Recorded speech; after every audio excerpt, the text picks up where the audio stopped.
ಬಹಳ ಹಳೆಯ ಕಾಲದಲ್ಲಿ ಪಶ್ಚಿಮ ಘಟ್ಟಗಳ ಮಧ್ಯೆ ನೆಲೆಸಿದ್ದ ಶಾಂತಹಳ್ಳಿ ಶಿರಸಿ.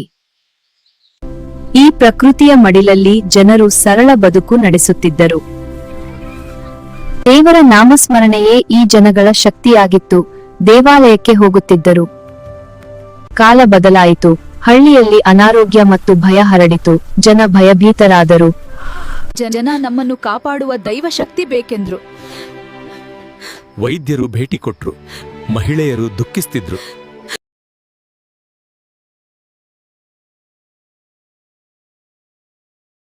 ಒಂದು ರಾತ್ರಿ ಒಬ್ಬ ಭಕ್ತನಿಗೆ ವಿಚಿತ್ರ ಕನಸು ಕಾಣಿಸಿತು.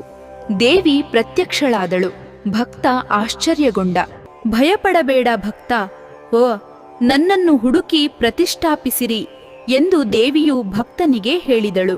ಬೆಳಿಗ್ಗೆ ಭಕ್ತ ರಾತ್ರಿ ನಡೆದ ಘಟನೆಯನ್ನು ಜನರಿಗೆ ಹಾಗೂ ಮುಖಂಡರಿಗೆ ತಿಳಿಸಿದ. ಬೆಳಗಿನ ಜಾವ ಗ್ರಾಮಸ್ಥರು ದೀಪಗಳನ್ನು ಹಿಡಿದು ದೇವಿಯ ಸೂಚನೆಯಂತೆ ಹುಡುಕಾಟ ಆರಂಭಿಸಿದರು.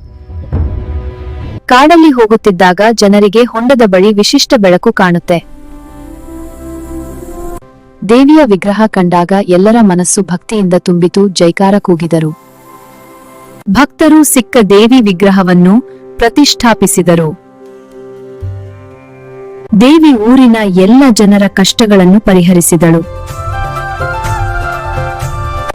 ಅಂದಿನಿಂದ ಶಿರಸಿಯಲ್ಲಿ ಜಾತ್ರೆ ನಡೆಯುತ್ತಾ ಬಂದಿದೆ.